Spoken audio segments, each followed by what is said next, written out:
le rappeur aujourd'hui, c'est simple, il s'appelle Lil Burst, il a 21 ans, il vient tout droit de Metz, à Borny plus précisément. C'est un mec qui fait principalement de la drill et qui arrive à faire autre chose. Il a sorti un clip, donc les gens, n'hésitez pas à lui donner de la force, hein. Tout est dans la description. C'est un mec qui bosse souvent avec Beffa et son entourage. Donc voilà, je te mets un passage et on se retrouve juste après. Les yeux sont le miroir de l'âme. That's why you can't see mine. Je te chasse une fois, deux fois, I'm the devil, change my mind. Emotions are fucking deep, I love that blood, I fuck that creep. I need to keep selling some wind, I stop this up, si fall asleep. Je fais que des frags sur la map, série d'énigmes brutales sur la DAF. J'espère que vous allez bien, moi personnellement c'est super. On est parti pour une vidéo sur un rappeur à Chicago. Un rappeur, personne me l'a demandé dans les coms en vrai. J'avoue, personne me l'a demandé, j'ai fait ça sur un coup de tête. J'espère que vous allez kiffer, si c'est le cas n'hésitez pas à mettre un like, abonnez-vous à la chaîne, activez les notifications et je vous souhaite un très beau visionnage.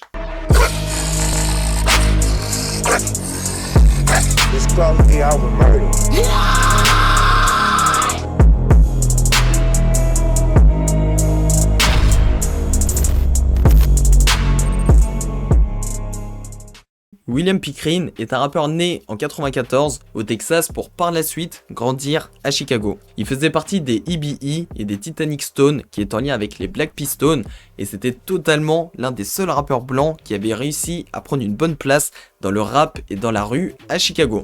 Il y a d'ailleurs beaucoup de personnes qui le comparaient à Slim Jesus, mais pour lui il n'y a rien à voir parce que pour lui Slim Jesus c'est un mec qui se raconte une vie dans ses textes. Pendant son enfance, son père était souvent absent, il a commencé à écrire ses premiers textes à 16 ans, après plusieurs problèmes avec la justice, et si jamais t'es pas au courant, il a commencé sa carrière sous le nom de JMEBE, Benz, qui est une référence à la EBE et à la JME, et si tu connais pas, c'est deux groupes qui ont fait une alliance. Le problème c'est que, un peu plus tard, les deux groupes se sont détachés, donc le rappeur a changé son blaze en EBE Benz, et petit détail assez drôle, c'était le seul blanc du groupe. Il s'est fait connaître avec des sons comme par exemple T-Shit, From the East Side, Work et Damon, en featuring avec d'autres rappeurs. Certains de ces sons ont dépassé le million, d'autres se rapprochent des 500 000, et t'en as d'autres qui tournent autour des 600 000, 700 000.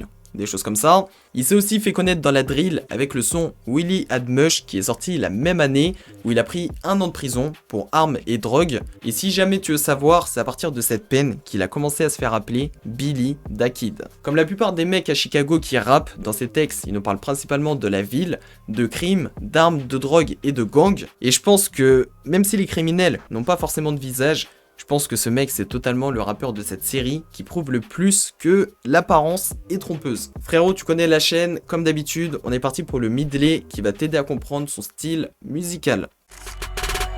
Blue pit in my backyard, white birds, I'm a trap god. See my story all on the wall, murder in the cut, let the strap off. All you bitches wear strap-ons, when you think you package like a tampon. I'm in that black jet, black mask on, and you fake rappers won't last long, so it's blast off. Stuff a brick in the rental like freeway. Move it, then we sell it on no eBay, and then we do it again, just like a replay. And if you want it, we got it with no delay. But I'm working around clock, don't be late. I keep 22 shots. My killers doing time for the state. We gorillas, they some lions and apes. Jump out the steam and stuff iron the cake. Bought a new beamer like who wanna race. We in first place, you hit the brakes. Better take 12 on a high speed chase. Mama telling me I need a guy like Mace. Better pray that I make it back home safe. I see the ass is fat, feeling like I need to smash, yeah. Hold up, you ain't even gotta lie. When them jackets hit your safe house, you ain't even wanna slide. You ain't cook up till it dry, you ain't seen no mama cry. Still got that AR-15 with the scope and the beam. Leave a hole up in your head, size of a Krispy Kreme. I hit the scene, clear the scene, then we don't be near the scene. On the block, Molly Raw, we zipping off amphetamine. C'était un rappeur qui commençait à avoir une bonne place dans le rap à Chicago et qui avait réussi à fidéliser les gens qui l'écoutent avec son album Best of Both World, mais malheureusement, il va être très rapidement rattrapé par la rue qui va totalement arrêter sa carrière.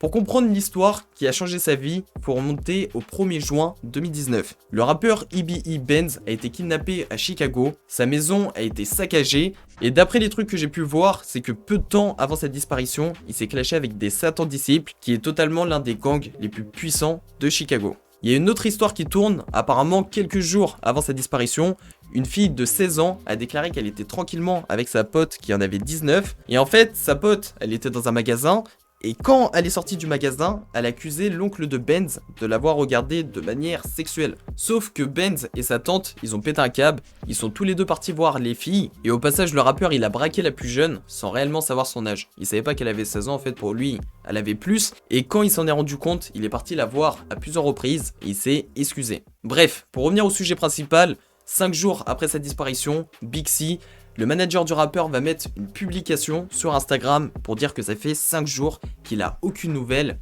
du rappeur. 3 semaines après sa disparition, plus précisément en juin 2019, le rappeur sera retrouvé mort. Et les premières informations qui tournent, c'est qu'il a été frappé et tué avec une batte de baseball pour par la suite être brûlé dans une banlieue à l'extérieur de Chicago.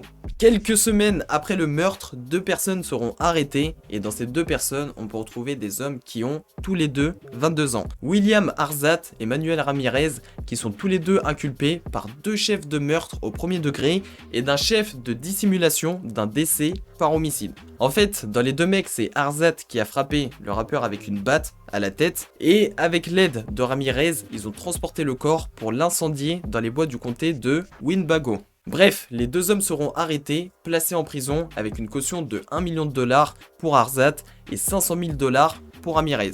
Le problème dans l'histoire, c'est que c'est pas fini parce qu'il reste une personne, Dakota Graff, qui est aussi recherchée par la police, sauf que pour ce genre d'histoire, les flics ils sont chauds, donc ça va prendre du temps, mais ils vont quand même retrouver ce mec. Alors, ce qui va se passer, c'est que la mère du rappeur, ses amis, etc., ils vont prendre le contrôle de sa page Instagram pour donner des nouvelles sur les nouvelles musiques qui sortent, sur les projets, etc.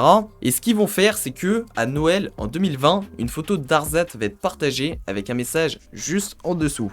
Cadeau de Noël spécial à tous les fans fidèles de Billy Da Kid. William Arzat, celui qui a tué Benz, est maintenant enfermé pour des accusations sans rapport qui, j'en suis sûr, n'aideront pas sa défense dans son procès pour meurtre. C'est la première fois que je suis heureux que quelqu'un soit enfermé. Cela n'enlève pas toute la douleur, mais cela aide vraiment. On a aussi le manager qui a pris le contrôle de la page et il a dit que Arzat, c'est bizarre parce que à l'ancienne, il était considéré comme le pote de Benz. Ou alors Benz le considérait comme un pote. Mais ils se connaissaient, il y avait un truc. Et d'après ce que j'ai entendu, il avait aussi des problèmes avec plusieurs gangs, ce qui fait que dans la ville, il était recherché à mort. I'm sipping lean to take the drain away. Miss my brother Woodoo whacking out and make his name a day. On my block, I got those shooters on the roof like training day. Pull up if you wanna dump your body in the lake today. Yeah, I got all white on like it's Labor Day. Nighttime come, I'm lurking with all black on with that HMK. Yeah, my girl a chink, she got that Asian face. Put her on the sink and make her body move a stanky leg. Après la disparition du rappeur, 2 ans plus tard, Ramirez a plaidé coupable pour avoir caché le corps. Et prépare-toi parce que il a été condamné à 180 jours de prison. Carrément, t'as des personnes, ils ont réagi sur internet parce qu'ils étaient choqués par ça, tu vois. Arzat et Dakota Graff sont accusés de meurtre et de complot parce que les enquêteurs ont appris que l'histoire a été planifiée plus de 2 mois à l'avance, sauf que, pour l'instant, aucune peine n'a été donnée aux 2 hommes parce que la cavale de Dakota a duré pas mal de temps. Bref, c'est ici que se termine cette histoire incroyable. C'est la fin de la vidéo, j'espère qu'elle t'aura plu. Si c'est le cas, n'hésite pas à mettre un like, abonne-toi à la chaîne, active les notifications. Et la famille, on se retrouve bientôt. Donnez-moi des noms de rappeurs dans les coms, un maximum. C'était GZ Gang.